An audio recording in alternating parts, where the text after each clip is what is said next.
Hello বন্ধুরা, good morning, welcome back to my new blog. কেমন আছো তোমরা সবাই? আশা করি সকলে খুব ভালো আছো, সুস্থ আছো। আমরাও বেশ ভালো আছি। হ্যাঁ, ভাবছো তো এতদিন পর ব্লগ দিচ্ছি, তার কারণটা কি? তার কারণ হচ্ছে আমি পুরোপুরিভাবে না রেস্টে ছিলাম এই 3-4 দিন। তো ব্লগ বানিয়েছিলাম, এটা হচ্ছে শুক্রবার দিনের ব্লগ। তো শেয়ার করতে পারিনি এই কারণেই, তোমাদেরকে আগের দিনের ব্লগে বলেছিলাম যে আমার ঠান্ডা লেগে প্রচণ্ড কাশি হচ্ছে, তো ভয়েস দিতে না ভীষণ অসুবিধা হচ্ছিল। তো সেই জন্য আর কি ভিডিওটা শ্যুট করে রেখেছিলাম, এডিটও কমপ্লিট করে রেখেছিলাম, কিন্তু যতক্ষণ না শরীরটা একদম ঠিকঠাক হচ্ছিল ভয়েস দিইনি। তো ভাবলাম যে ঠিক আছে, সোমবার থেকে আবার ব্যাক টু রুটিনে ফেরা যাবে এবং তোমাদের সাথেও আবার কন্টিনিউ যেভাবে আমি রুটিন মাফিক ব্লগ দিয়ে থাকি, তোমাদের সাথে শেয়ার করে থাকি, তো ঠিকঠাকভাবে সেরমভাবেই ব্লগ এবার থেকে আসবে। অনেকটা গ্যাপ পড়ে গেছে, আমি বুঝতে পারছি সবটাই, তোমরা প্লিজ কেউ রাগ করো না। আর আমার পরিস্থিতিটা আশা করি তোমরা বুঝতে পারবে। হঠাৎ করে এতটা ঠান্ডা লেগে যাবে আমি ভাবতেও পারিনি। কিছুদিন আগেই জ্বর থেকে উঠলাম, তোমাদেরকে সেটাও বলেছিলাম। তো এইবারে ঠান্ডা লাগাটা একটু অতিরিক্তই বাড়াবাড়ি হয়ে গেছিলো, ভীষণ আর কি কষ্ট পেয়েছি আর কি কাশিতে।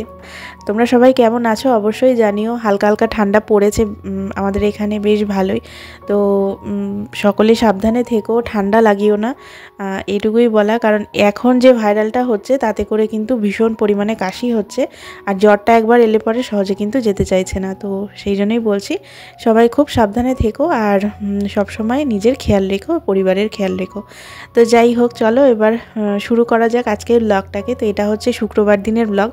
ঘুম থেকে উঠে পড়েছি অনেকক্ষণই হয়। হাজব্যান্ডের যেহেতু অফিস রয়েছে, তো রান্নাবান্না তো করতেই হবে, সংসারের দায়িত্ব তো আর এড়িয়ে চলা যাবে না। তো সেই দায়িত্বগুলো তো সঠিক সময়ে পালন করতেই হবে। তো সেই মতনই সকাল সকাল উঠে দেখো এখন চলে এসেছি রান্নাঘরে। আগে সকালে উঠে বাসি কাজকর্ম যা যা ছিল সেগুলো সব কমপ্লিট করে নিয়েছি। তো সেগুলো আর কিছুই তোমাদের সাথে শেয়ার করা হয়নি, ওগুলো ঝটপট করে কমপ্লিট করে, মানে একটু কি বলো তো, ঘুম থেকে উঠতে দেরি হয়ে গেছে, শরীরটা যেহেতু ভালো না আর ঠান্ডা লাগছিল সকালবেলা উঠতে, তো সেই জন্য একটু লেট হয়ে গেছে। তো বাসি কাজকর্ম যদি তোমাদের সাথে শেয়ার করতে যেতাম আরও দেরি হয়ে যেত।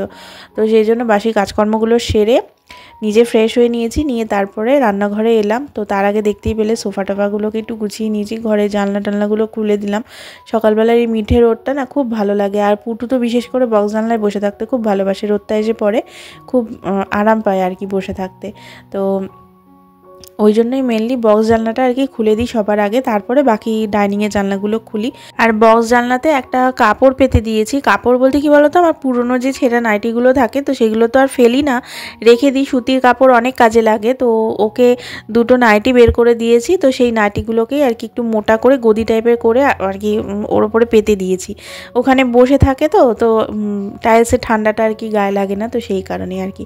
তো ওটাকেও একটুখানি সকালবেলা ঝেড়ে দিলাম, দিয়ে আমি সোফাটাকে একটু গুছিয়ে নিলাম। সকালবেলা এই আমার একটা বড় কাজ থাকে, প্রতিদিন রাত্রিবেলা যতই গুছিয়ে শুই না কেন, সকালবেলা উঠে দেখবো সোফাটা একদম এলোমেলো। তো ভোর রাতে তো পুটুকে একটু বাইরে ছেড়ে দেওয়া হয়, ওই বাইরে বেরিয়ে সবাই ঘুমোয় আর ওরকমভাবে দুষ্টুমি করে, সোফাটাকে ঘেটে ঘ করে রেখে দেয়।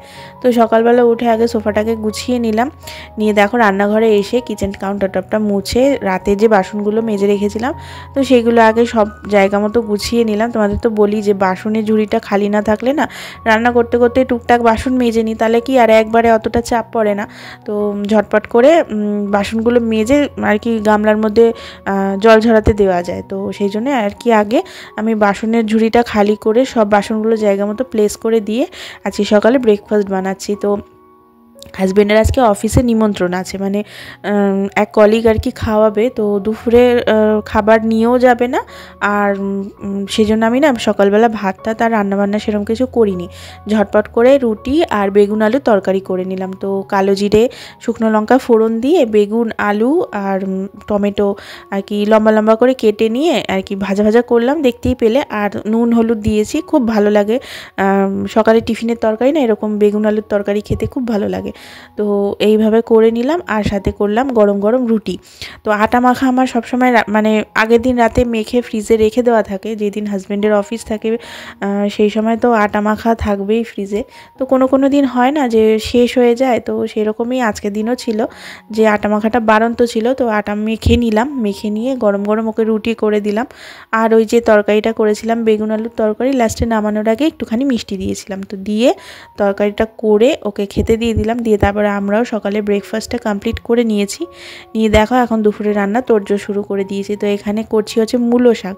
তো দেখতেই পেলে সমস্ত কিছু কেটে কুটে গুছিয়ে নিয়েছি। আর করব একটা চচ্চড়ি, মানে সমস্ত সবজি দিয়ে, শীতের সমস্ত সবজি দিয়ে, মানে মূলো, বেগুন, কুমড়ো, তারপরে শালগম, আলু এইসব দিয়ে আর কি একটা চচ্চড়ি মতো করব। মা অনেক দিন ধরেই বলছিল যে একটু চচ্চড়ি খাবো। মা আবার মূলো খেতে ভীষণ ভালোবাসে, মানে আমার শাশুড়ি মূলো খেতে খুব ভালোবাসে।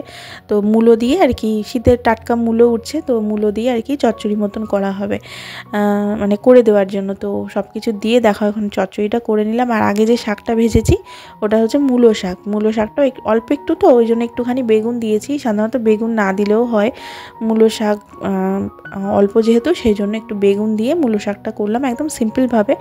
আর দুটোতেই অল্প অল্প করে একটু বড়ি দিয়েছি। আর দেখো চচ্চড়িটাও আমার হয়ে গেছে। চচ্চড়িটাও একদম সিম্পল করেছি, একটু বড়ি ভেজে নিয়েছি আর তারপরে কড়াইতে 5 ফোড়ন দিয়েছি আর একটা তেজপাতা দিয়ে সবজিগুলো দিয়েছি, দিয়ে ভাজা ভাজা করেছি, করে নুন আর হলুদ দিয়েছি। আর আদার্স কোনো মশলা দিইনি, না আদা বাটা দিয়েছি, না কাঁচা লঙ্কা বাটা দিয়েছি, না কোনো গুঁড়ো মশলা দিয়েছি, কিচ্ছু দিইনি। কারণ মা তো এখন মানে অত মশলা তেল ঝাল খেতে পারে না, তো ওই জন্য একদম সিম্পলভাবে আর কি চচ্চড়িটা করেছি, উইদাউট কোনো মশলা, শুধু নুন আর হলুদ। আর লাস্টে নামানোর আগে একটু মিষ্টি দিয়েছি আর বেশ খানিকটা ধনেপাতা কুচি দিয়েছি। তো ধনেপাতা কুচি এখন শীতকালে সমস্ত রান্নাতে দিলেই ভীষণ টেস্টি লাগে ধনেপাতার গন্ধটা। তো তরকারিটা নামিয়ে নিলাম, নিয়ে দেখো একদম গরম গরম কড়াইটা মেজে নিচ্ছি। আর ফ্রিজ থেকে বার করে রাখলাম লোটে মাছ। তো আমার আর বোনের জন্য বানাবো হচ্ছে লোটে মাছ। হাজবেন্ড আর মা তো এই চচ্চড়িটা খাবে, আর আমি আর বনু খাবো লোটে মাছের ঝাল। সেই আগের দিনকে করেছিলাম বেগুন দিয়ে, সেই ঝালটা করব। তো এতই ভালো হয়েছিল, মানে সুপারহিট হয়ে গেছে ঝালটা। তো বোনের আবার ডিমান্ড হয়েছে ওরমভাবে ঝাল করে দিতে। তো আজকেও করব, হাজবেন্ড নিয়ে এসেছিলো এই সপ্তাহে। আর আমি একবারে গরম গরম যে কড়াইটা ছিল গরম গরমই মেজে নিই, আমি একদম গরম থাকতে থাকতেই মেজে নিই। তার কারণ কি বলো তো, খুব ভালোভাবে আর কি পরিষ্কার হয়ে যায়। আর আমি অ্যালুমিনিয়ামের কড়াই মানে মাজলে পরে সবসময় একটা স্যান্ড পেপার টুকরো কেটে নিয়েছি। তো ওই স্যান্ড পেপারটা দিয়ে হালকা একটুখানি বুলিয়ে নিলেই যে দাগটা থাকে না, সেই দাগটা উঠে যায়, একদম ক্লিন চকচকে হয়ে যায়। তো ওইভাবেই করে থাকি, তো ভাবলাম তোমাদের সাথে শেয়ার করে দিই। তো আজকে ওইভাবে পরিষ্কার করে নিলাম, নিয়ে বেশ খানিকটা রসুন আর কাঁচা লঙ্কা হামালদির সাথে আর কি থেতো করে নিলাম লোটে মাছটা করার জন্য। আর আমার সাধারণত তোমরা জানোই যে শনিবার অথবা রবিবার সপ্তাহের বাজার আসে, কিন্তু শনিবার দিন হাজব্যান্ড ভীষণ ব্যস্ত থাকবে দেখে শনিবার বাজার করতে পারবে না। আর রবিবার দিন না ওর অনেকটা চাপ পড়ে যাবে, যেহেতু মার ডাক্তারের কাছে যাওয়ানোর আছে, মানে যাওয়ার আছে রিপোর্ট দেখানোর জন্য। তো একটা টাইম দিয়ে দিয়েছে, তো ওই টাইমের মধ্যে যেতে হবে। তো যদি টাইম মতো কমপ্লিট না করতে পারে সেই জন্য বলেছে যে শুক্রবার দিন বাজারটা করে দেবে। তো শুক্রবার দিনকে বাজার করে দিয়েছে। তো আমি সমস্ত বাজার দেখো একদম সুন্দর করে মেঝের মধ্যে পেতে গুছিয়ে নিয়েছি। তারপরে এগুলোকে ধুয়ে ধুয়ে আর কি জল ঝরাতে দেবো। তো তার আগে আমার লোটে মাছটা হয়ে গেছে, আর লোটে মাছটা বসিয়ে দিয়ে না আমি বাজারগুলো আর কি মেঝের মধ্যে সুন্দর করে ঢেলে রেডি করলাম ধোয়ার জন্য। আর সাথে করে বেশ অনেকটা লঙ্কা এনেছে, তো লঙ্কাগুলোতে আমি বোটা ছাড়িয়ে রাখি। তো সব লঙ্কাগুলোকে বোটা ছাড়িয়ে সুন্দর করে একটা এয়ারটাইট কন্টেনারের মধ্যে রেখে দেবো ধুয়ে পরিষ্কার করে। তো রান্নাঘরটা আমার পরিষ্কার হয়ে গেল। আর সাইড বাই সাইড কিন্তু আমার লোটে মাছটাও হয়ে গেছে। নামানোর আগে বেশ খানিকটা ধনেপাতা কুচি দিয়েছি, দিয়ে লোটে মাছটা নামিয়ে নিয়ে দেখো রান্নাঘরটাও ভালো করে পরিষ্কার করে নিলাম, সাথে করে কিচেন কাউন্টার টপটাও ভালো করে মুছে নিলাম। আর আমার তো ওই ম্যাজিক লিকুইড আছে, তো ওইটা দিয়েই জাস্ট ভালো করে একটুখানি মুছে নিয়ে একদম সুন্দর পরিষ্কার হয়ে যায়। তারপরে যে রেগুলারের রান্নার যে জলটা লাগে, জলের জগটা ভরে রাখলাম ভালো করে ধুয়ে। আর যেহেতু সবজিগুলো ধোবো, এমনিতেও প্রতিদিন রান্নার পর বেসিনটা মাজা হয়, তো আজকে একটু পরেই মাজলাম, কিন্তু যেহেতু সবজিগুলো ধোবো তাই জন্য ভাবলাম আগে মেজে নিয়ে ভালো করে সিঙ্কটা ধুয়ে দিলাম। দিয়ে না সিঙ্কের যে জায়গাটা দিয়ে আর কি জল বেরোয়, যে নলটা, ওই নলের জায়গায় একটা ছোট্ট বাটি বসিয়ে দিলাম। দিলে পরে এই জলটা পুরো আটকে যাবে আর সিঙ্কটা পুরো জুড়ে জল হয়ে যাবে, তাতে করে আমার সবজিগুলো ধুতে সুবিধা হবে।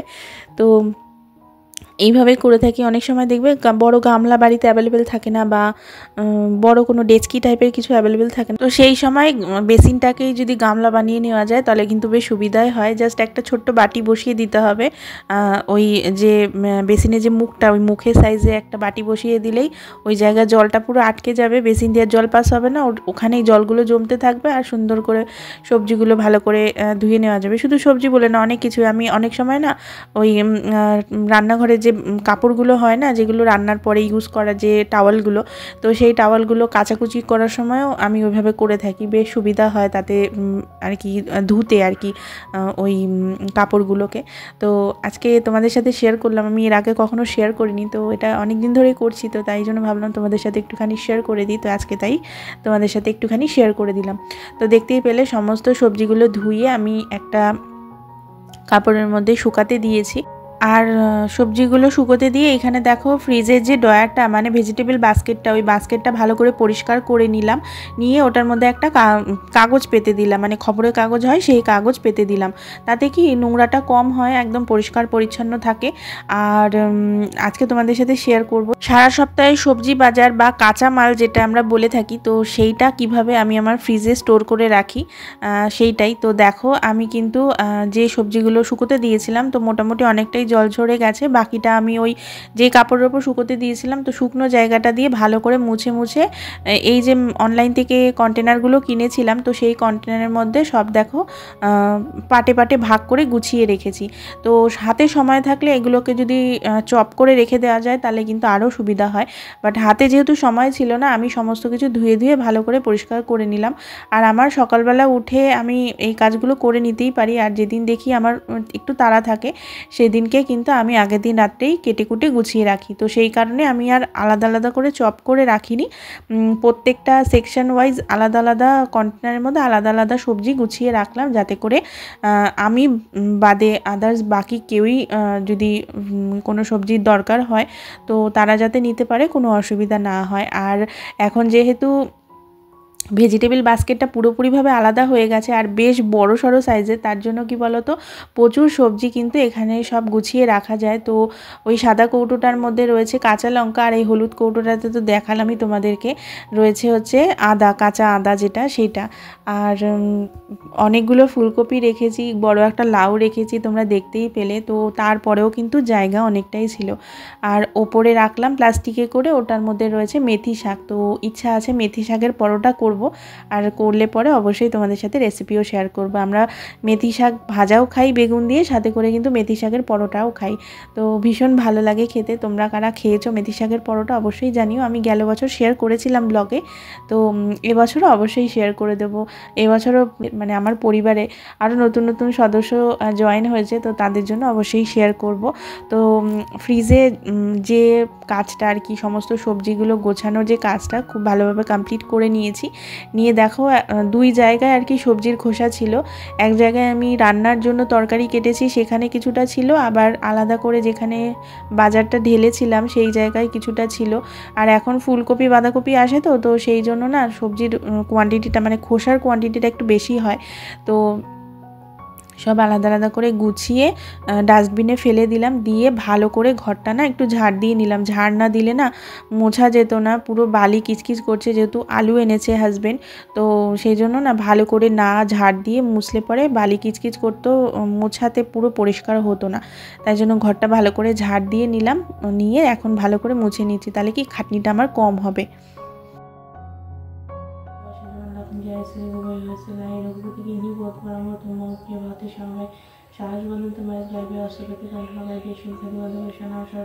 ঘরের সমস্ত কাজ কমপ্লিট করে স্নান করে এখন ঠাকুর ঘরে চলে এসেছি। আর আমার ঠাকুর ঘরের সেটআপটা কিন্তু একটু চেঞ্জ হয়েছে। তোমরা গেস করে বলো তো কি চেঞ্জ করেছি। একটুখানি জাস্ট ঝলক দেখালাম, আশা করি তোমরা বুঝতে পারছো কি চেঞ্জ হয়েছে না হয়েছে।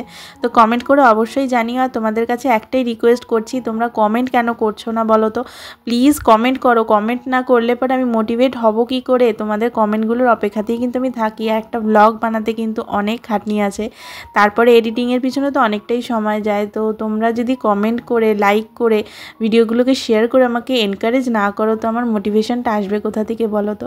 তো চলো আজকের ব্লগটা আর বেশি বড় করছি না। তোমাদের আজকের ব্লগটা কেমন লাগলো অবশ্যই একটা কমেন্ট করে জানিও, একটা লাইক করে যেতে ভুলো না। তোমাদের একটা কমেন্ট এবং লাইক আমাকে নেক্সট ভিডিও বানাতে অনেক অনেক বেশি মোটিভেট করে। চ্যানেলটা সাবস্ক্রাইব না করে থাকলে অবশ্যই করে দিও। ফ্রেন্ডস ফ্যামিলির সাথে ভিডিওগুলো শেয়ার করো। তোমাদের সাথে দেখা হচ্ছে খুব তাড়াতাড়ি নতুন আরও একটি ইন্টারেস্টিং ব্লগে। ততক্ষণের জন্য তোমরা সকলে খুব ভালো থেকো, সুস্থ থেকো আর সাবধানে থেকো। টাটা।